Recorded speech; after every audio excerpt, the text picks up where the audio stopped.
Hello friends, today yesterday's continuation we saw in the Old English grammar.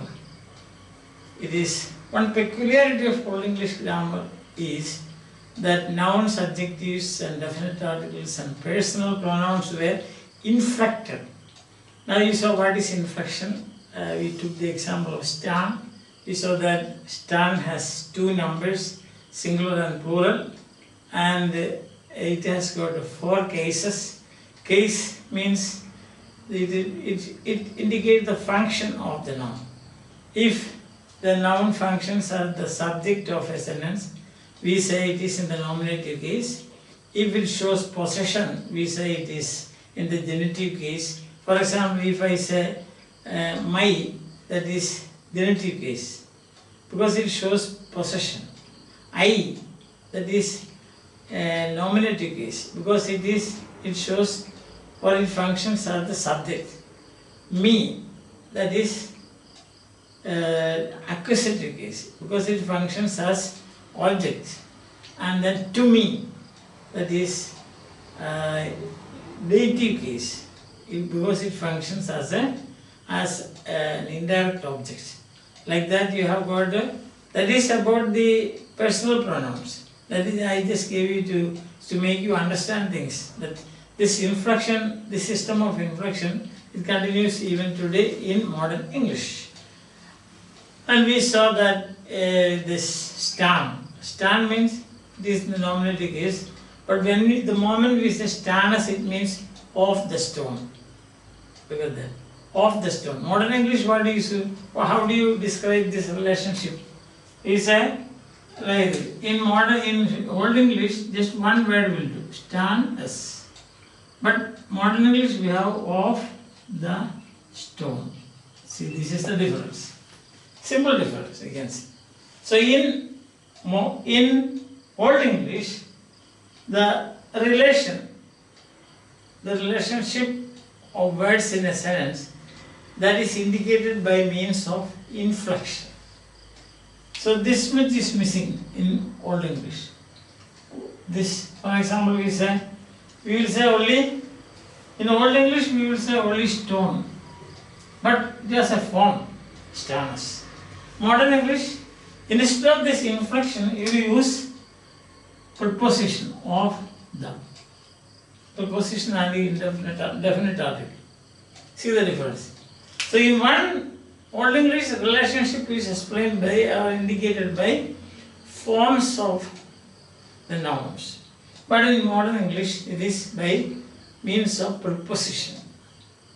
A language that indicates the relationship between words in a sentence by means of inflection is called a synthetic language. Synthetic language. Synthetic. A language that shows its relationship between words in a sentence by means of preposition, that is called analytic language. Analytic language. So modern English is analytic, but Old English is synthetic, because it shows the relationship between words in a sentence by means of inflections. Now I will give you a very good example, Latin, because we don't know much about, we don't have much material available now in Old English to show you, but Latin is a fully inflected language. And I can give you an example from that, a simple sentence. Nero interfecit Agrippina. Nero. Nero means Nero, the name of the emperor. Interfecit Agrippina. See, this is a fully inflected line. Can you find a single preposition here? No. The relationship is shown purely by means of changing the forms of words. Agrippa. Agrippina, that is the name of the person. Agrippina. But when it comes in the object position, it is in the accusative case. So, an ending is, see, Agrippina. Agrippina. Agripina. This is the name of the person. So, but when it comes in the object position, you use arm. Agrippina. The form is yes. So it is in the accusative case. Now interfacit is killed. Killed. Negro is negro. So this if we say in modern English the translation Negro killed Agrippina. Agrippina, sorry. Understand? But one of the facilities we can say of inflected languages, you can change the word order in any way you like. Why? Because the word order is not important in synthetic language. Because the relationship is shown by means of forms of words. So if you write it like this, Agrippina,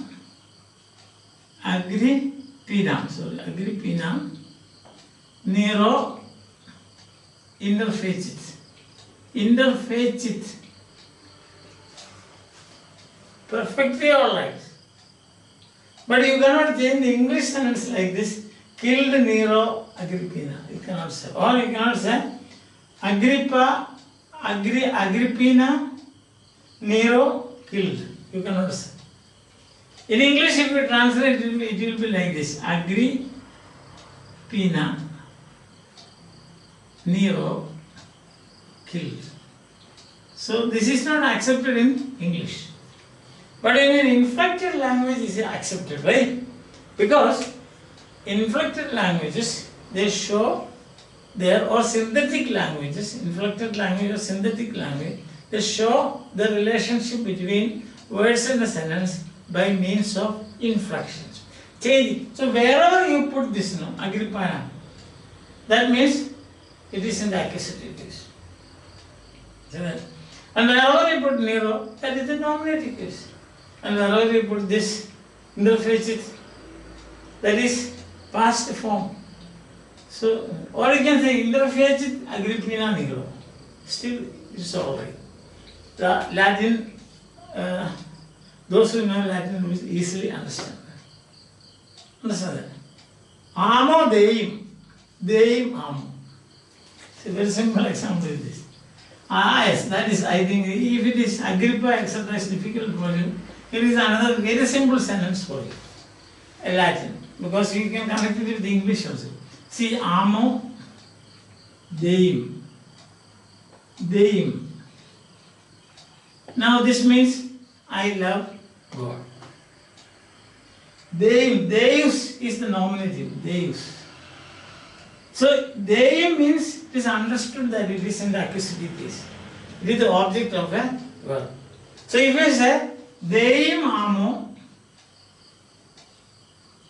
or amo Deum, same thing. Amo means I love. Amorous, the English word amorous, no? Amorous advancements to a lady means love or romance. Understand? Amorous advancements. Don't make amorous advancements without permission. Amorous advancements. Advancements. So that means don't propose, don't be romantic without the permission. Now here Deim amo. Amo means love. Amo Deim, say. But in English if you say I love God. If you say God I love, not accepted in English. Love God I, not accepted. Why? Because English, modern English, does not indicate the relationship of words in a sentence by means of inflection. But as you can see, Latin, anywhere you can say. Same with the Sanskrit. Sanskrit is also an inflected language. So you can shift words anywhere you like. Because wherever you put, this is, amo is I love. Understand? Amo. And they means, it is the object of this. Object of the verb love. Because the form tells you what is the function of that word in that sentence. So this is, so Latin is synthetic language, Sanskrit is synthetic language, Old English is synthetic language, but modern English is analytic language. Analytic languages, they have fixed word order. And the relationship is shown by means of prepositions, not by changing the forms of words. And therefore, in modern English or analytic languages, the word order is fixed. I think it's clear to you now. Okay. Now yesterday we saw the inflection of stand. Stand. Old English word is stand. So you saw nominative, there is singular, plural. That also you saw. Nominative means subject. You saw stand, isn't it? Stand. Genitive means possessive. So we say stanus. Stanus means off the stone. Then you saw accusative. Accusative means direct object. Stane. So wherever you write stane, it means object of the verb. And then dative. Dative, D-A-T-I-V. That is stand. Stand. This both look alike. That doesn't matter because from the sentence you can understand that. Whether it is direct object or verb. Then plural, you have a stanas. You remember yesterday, no? Stanas. Then genitive it is, you have stana. Stana. And dative, accusative it is sta. That is genitive. Genitive it is sta. Correct. So stanum, isn't it? Stanum. And dative it is stanas. So once again, my dear friends, what is the meaning of this? Case is determined by the function of the word in a sentence. If the noun functions as subject, we say nominative case. If it shows possession, we say it is genitive case. If it is direct object, we say it is accusative case. If it is dative, means indirect object, we say dative case. And it has got 4 singular forms and 4 plural forms. Understand? Now this type of nouns, there are many nouns like this. This type of nouns, a group of nouns which has got similar characteristics, is called a declension. Declension. Declension. I hope you understand. So what is a declension? Declension means there are many groups of nouns in Old English. We don't have these things today. Many groups of nouns. So what happens is, when you say a declension, this particular noun belongs to this declension. That means this particular noun belongs to this group of nouns which have got some common characteristics. See, we say a racial difference, we say, isn't it? We say white race. So it's a group of men because they have got they share some common characteristics. They are human beings. Like nouns, they are nouns, but we call them by name a declension, a particular group, because they have got some characteristics. Like we say white race, that is, you can say a group, special group. Dark race, a special group. Yellow race, another special group. Why? Because they have got some characteristics they share, right? Or you can say first PD, second PD, first PD, there is a group, one declension, second PD, that is another declension, you can say, if you take like this. That is, what does that mean? First PD, they have got some characteristics in common. What is the characteristic? They all study the same syllabus. Second study, they have got the same syllabus, different set of syllabus. So this is the difference between groups, You understand. So this is a group of, this stan represents a group of nouns which has got a, like your class representative.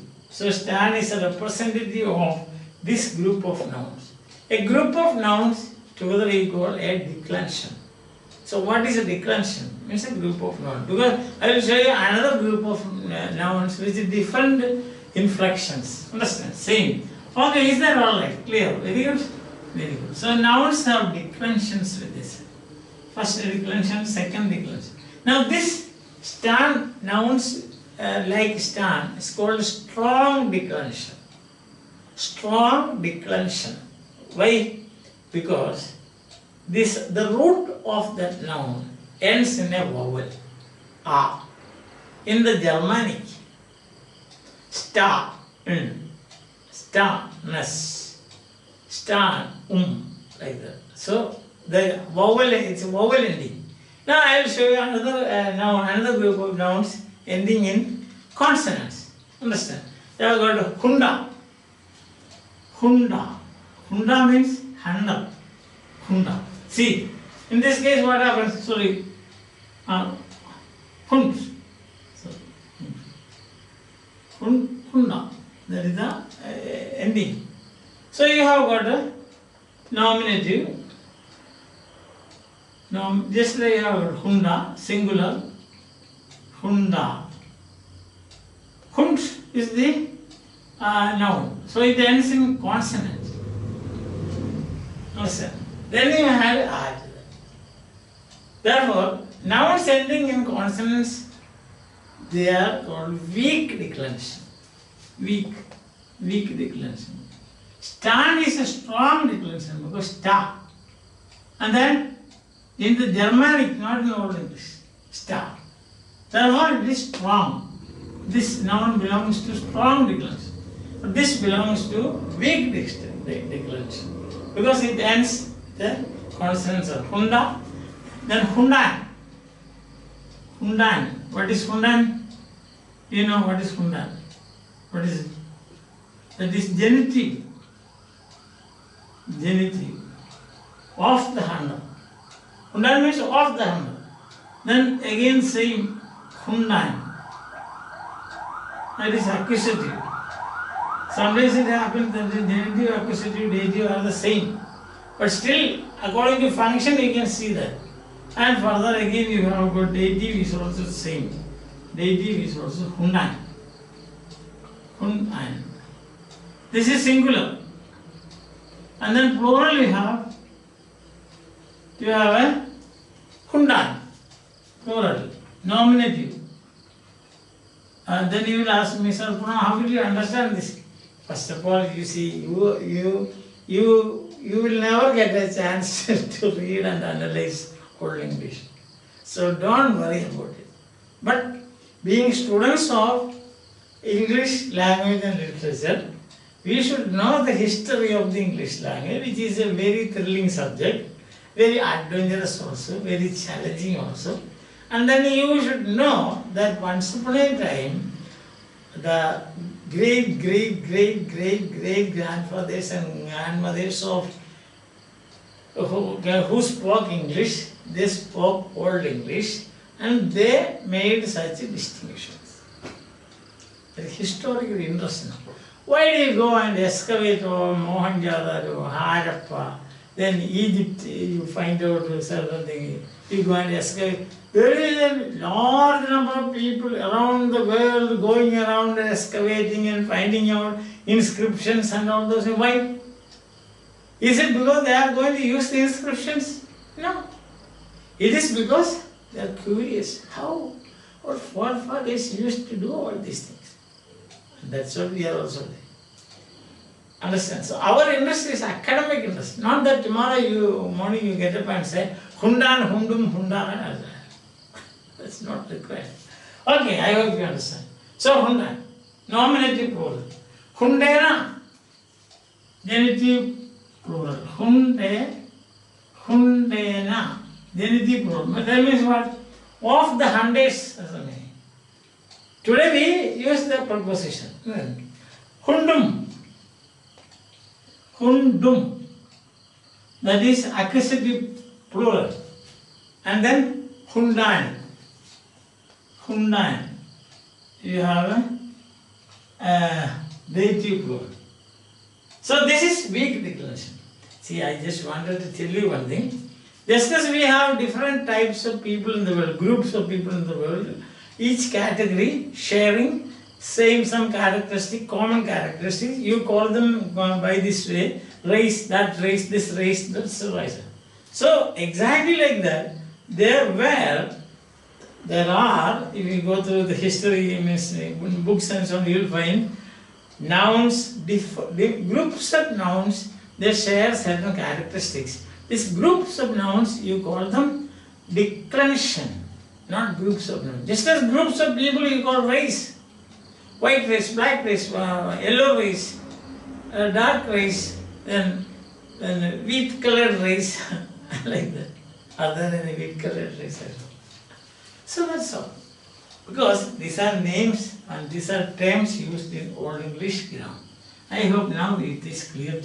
So far I was trying to tell you, in the last lesson today, we were trying to find out some characteristics of Old English grammar.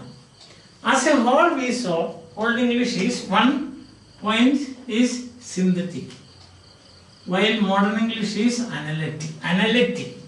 Analysis, analytic. I don't write it here and then create confusion, cause some confusion in you now, because now you are, synthetic is enough, analytic you will see later, because you are using analytic language now, so there's no point in telling you all those things. Now, synthetic means, a language is synthetic means, it indicates the relationship between words in a sentence by means of changing the forms of words and not using preposition. Best simple example is Latin amo Deum. Amo Deum. That means I love God. So even if you write Deum amo, that is also correct. In English you cannot do this. You have to say I love God. God I love, not allowed. See that? So, because it is unhealthy. Okay.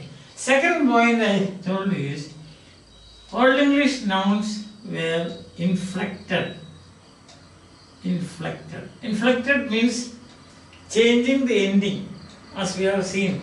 Stan, stanas. See that? Hund, hundan. See? To show the relationship, indicate the relationship. Or cases. And what is case means? Case in Old English also used. Case. So inflected means they have separate endings for separate cases. Old English nouns are inflected means each noun had a separate form for separate functions or cases. Clear? Subject, object. Now third I said case. Case means function. Function of a noun. Nouns can function as subject, as possessive, as direct object or indirect object. Okay, so then there are different cases. The fourth point I told you is there are strong and weak declensions. Declension means group. Strong group means the root should end in a vowel. Star and star. And weak group means the root ends in a consonant. For example, star and Hund.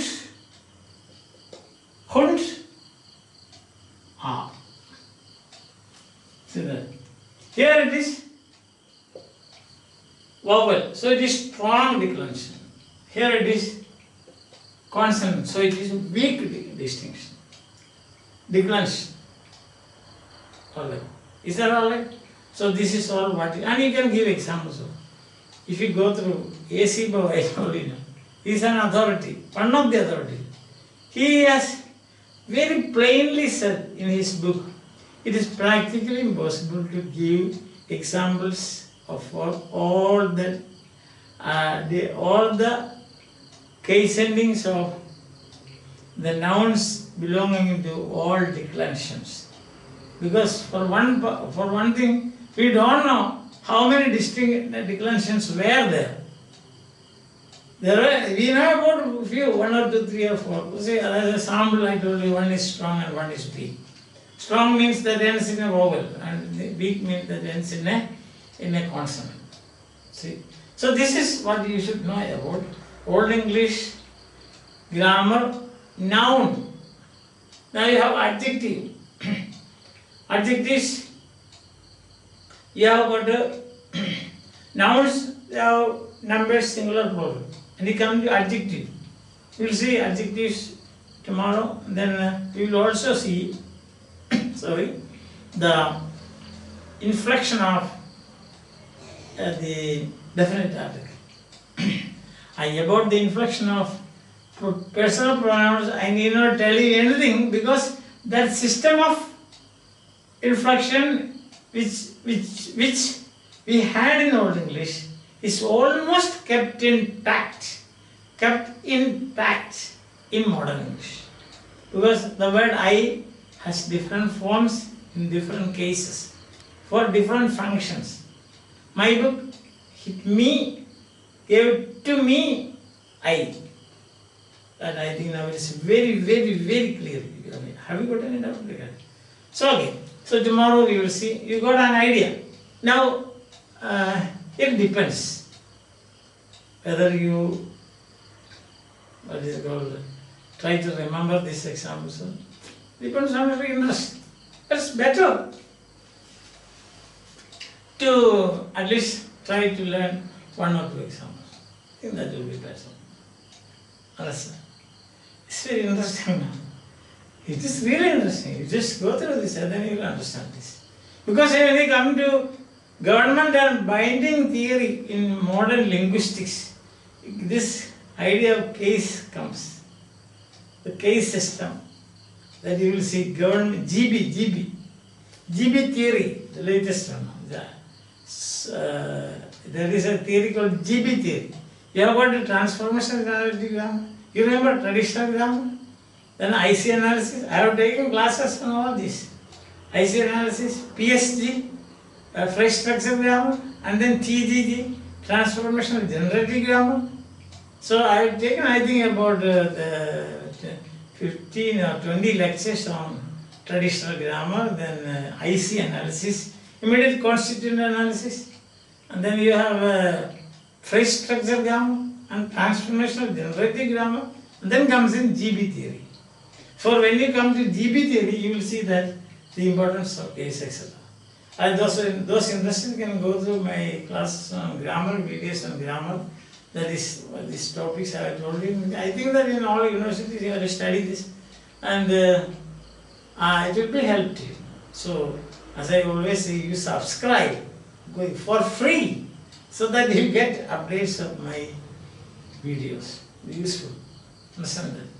I am doing this, as I once told you, out of my love for student community. For some reason, my first preference in this world is student community. Understand that? My first preference. That's why I am uploading all my videos in an open platform, so that you all can share. See, all of you can share. All of you can learn. All of you get help. Understand? So I hope that you understand my